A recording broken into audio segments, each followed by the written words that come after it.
ओम हनुमते नमः। स्वागत है आपका हमारे चैनल पर। आज की इस वीडियो में आप सुनेंगे मंगलवार व्रत की कथा। तो सभी प्रकार की व्रत कथाएं सुनने के लिए और हमसे जुड़े रहने के लिए आपको हमारे चैनल को सब्सक्राइब करना है, बेल आइकन पर प्रेस करना है और आज की कथा अच्छी लगे तो लाइक करना है और शेयर करना है। तो चलिए अब हम सुनते हैं मंगलवार व्रत की कथा। परंतु मंगलवार व्रत कथा सुनने से पहले आइए हम हनुमान जी के पुत्र के बारे में जान लेते हैं। जी हाँ, वैसे तो सारा संसार जानता है, त्रिलोकी ये जानती है कि हनुमान जी बाल ब्रह्मचारी हैं। परंतु क्या आप जानते हैं कि हनुमान जी ने भी विवाह किया था और 3 विवाह हनुमान जी के हुए थे। 3 पत्नियां थीं और 1 पुत्र थे। उन पुत्र का नाम था मकरध्वज। परंतु जिन पत्नियों से, जिन स्त्रियों से हनुमान जी ने विवाह किया था, मकरध्वज उनके पुत्र नहीं थे। तो फिर मकरध्वज का जन्म कैसे हुआ, चलिए जानते हैं। एक बार जब हनुमान जी माता सीता का पता लगाने के लिए लंका गए और लंका में जब हनुमान जी की पूंछ में आग लगा दी गई थी, तब हनुमान जी ने पूरी लंका का दहन किया था और अपनी पूंछ बुझाने के लिए हनुमान जी ने समुद्र में छलांग लगा दी। जब हनुमान जी ने समुद्र में अपनी पूंछ बुझाई, तब हनुमान जी के पसीने की एक बूंद उस समुद्र में गिर गई और उस बूंद को एक मछली ने निगल लिया। बस उसी पसीने की बूंद से हनुमान जी के मकरध्वज नाम के पुत्र का जन्म हुआ। मछली का पुत्र होने की वजह से मकरध्वज कहा गया। मकरध्वज का पूजन और भोग जो कच्चा गुथा हुआ आटा होता है उसका लगाया जाता है। एकमात्र मकरध्वज ऐसे हैं जिनको कच्चे आटे का भोग लगाया जाता है। इसके पीछे भी एक कारण है, क्योंकि हनुमान जी के पुत्र मकरध्वज मछली से पैदा हुए थे और मछलियों को हम आटा डालते हैं। तो ऐसा कहा जाता है कि जो कोई भी मकरध्वज को कच्चे गुथे हुए आटे का भोग लगाता है, कभी भी उसके घर में धन धान्य की कमी नहीं रहती।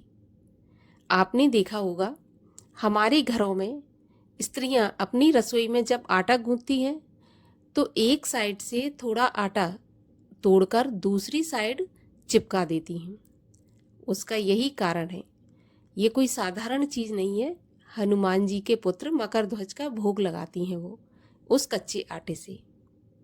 तो उम्मीद करती हूँ अब आपको जानकारी मिल गई होगी कि हनुमान जी के एक पुत्र थे जिनका नाम था मकरध्वज। और अब सुनते हैं मंगलवार व्रत की कथा।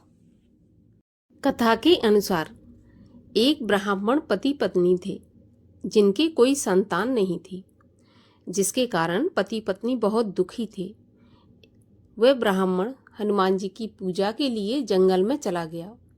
वह पूजा के साथ हनुमान जी से एक पुत्र की कामना भी किया करता था।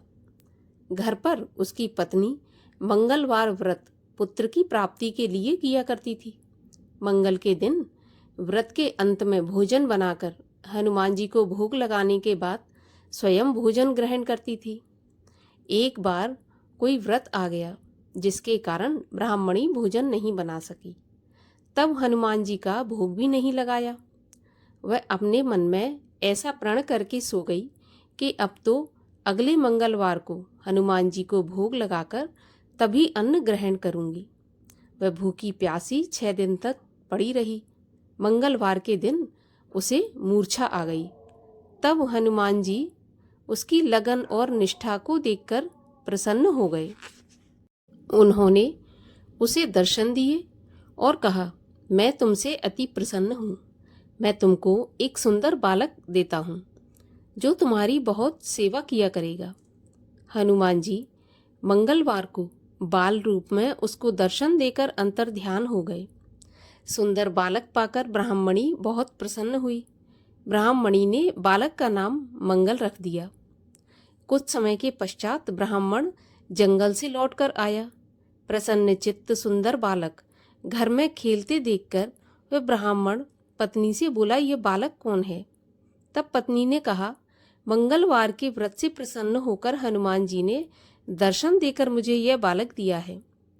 पत्नी की बात छल से भरी जानकर उसने सोचा, ये उल्टा व्यभिचारिणी अपनी कलुषता छुपाने के लिए बातें बना रही है। एक दिन उसका पति कुएं पर पानी भरने चला तो पत्नी ने कहा कि मंगल को भी साथ ले जाओ। वह मंगल को साथ लेकर चला और उसको कुएं में फेंककर वापस पानी भरकर घर आ गया। तो पत्नी ने पूछा कि मंगल कहाँ है? तभी मंगल मुस्कुराता हुआ घर आ गया। उसको देखकर ब्राह्मण आश्चर्यचकित हो गया। रात्रि में उसके पति से हनुमान जी ने स्वप्न में कहा, यह बालक मैंने दिया है, तुम पत्नी को उल्टा क्यों कहते हो? पति सत्य जानकर बहुत खुश हुआ। फिर पति पत्नी मंगल का व्रत रख के अपना जीवन आनंद पूर्वक व्यतीत करने लगे। जो मनुष्य मंगलवार व्रत कथा को पढ़ता है या सुनता है और नियम से व्रत रखता है, उसको हनुमान जी की कृपा से सब कष्ट दूर होकर सर्व सुख प्राप्त होते हैं। अब सुनते हैं मंगलिया की कथा। एक बुढ़िया थी। वह मंगल देवता को अपना इष्ट देवता मानकर सदैव मंगल का व्रत रखती और मंगल देव का पूजन किया करती थी। उसका एक पुत्र था जो मंगलवार को उत्पन्न हुआ था। इस कारण उसको मंगलिया के नाम से बोला करती थी। मंगल देव के दिन ना तो घर को लीपती और ना ही पृथ्वी को खोदा करती थी। एक दिन मंगल देवता उसकी श्रद्धा की परीक्षा लेने के लिए उसके घर में साधु का रूप बनाकर आए और द्वार पर आवाज दी। बुढ़िया ने कहा, महाराज क्या आज्ञा है? तब साधु कहने लगा कि बहुत भूख लगी है, भोजन बनाना है। इसके लिए तू थोड़ी सी जमीन लीप दे तो तेरा बहुत पुण्य होगा। यह सुनकर बुढ़िया ने कहा, महाराज आज मंगलवार है और मैं व्रत रखती हूँ, इसलिए मैं चौका नहीं लगा सकती। कहो तो जल से छिड़काव कर दूं, उस पर भोजन बना लेना। साधु कहने लगा कि मैं गोबर से लिपे चौके पर ही खाना बनाता हूँ। तब बुढ़िया ने कहा, पृथ्वी लीपने के सिवाय और कोई सेवा हो तो बताएं, मैं उसे अवश्य करूँगी। तब साधु ने कहा कि सोच समझकर उत्तर दो, जो कुछ भी मैं कहूँ तुमको करना पड़ेगा। बुढ़िया कहने लगी कि महाराज पृथ्वी लीपने के अलावा जो भी आज्ञा करेंगे उसका मैं पालन अवश्य करूँगी। बुढ़िया ने ऐसे 3 बार वचन दे दिया।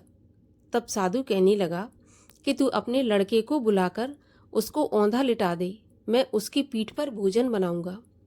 साधु की बात सुनकर बुढ़िया चुप हो गई। तब साधु ने कहा, बुला ले, अब सोच विचार क्या करती है? बुढ़िया ने मंगलिया मंगलिया कहकर बुलाया। थोड़ी देर में लड़का आ गया। बुढ़िया ने कहा, जा बेटा, तुझको बाबा जी बुला रहे हैं। लड़के ने बाबा जी से जाकर पूछा, क्या आज्ञा है महाराज? बाबा जी ने कहा कि जाओ अपनी माता जी को बुला लाओ। तब उसने अपनी माँ को बुलाया तो साधु ने कहा कि तू ही इसको औंधा लिटा दे।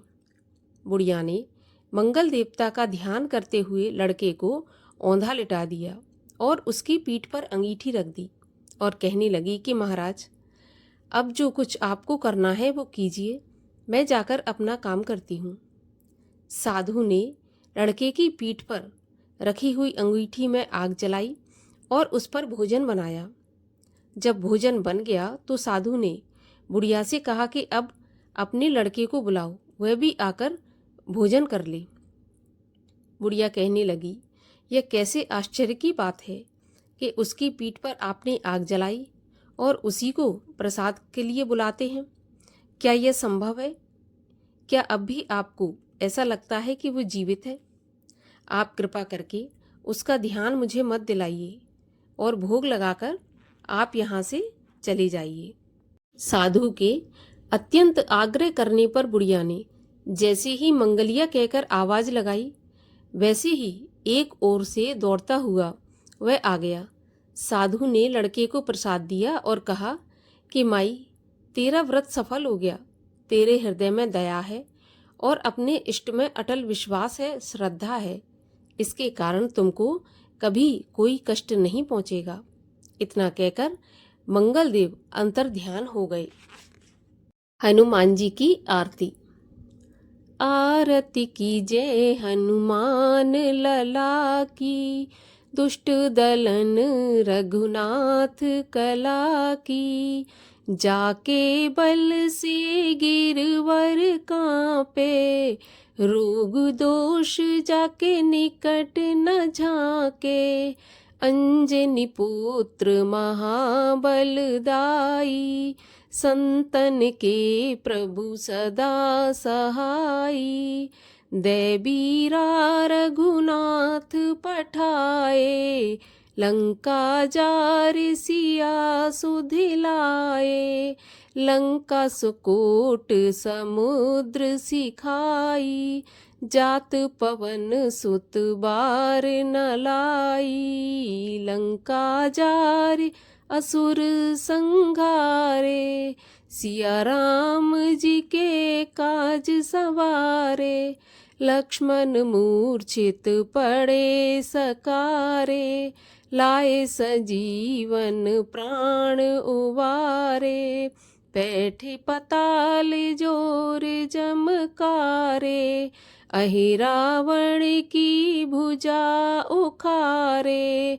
बाएं भुजा असुर संघारे, दाहिनी भुजा संत जन तारे। सुर नर मुनि आरती उतारे, जय जय जय हनुमान उचारे। कंचन थार कपूर लो छाई, आरती करत अंजना माई। जो हनुमान जी की आरती गावे, बस बैकुंठ परम पद पावे। आरती कीजय हनुमान लला की, दुष्ट दलन रघुनाथ कला की। बोलिए हनुमान जी महाराज की जय।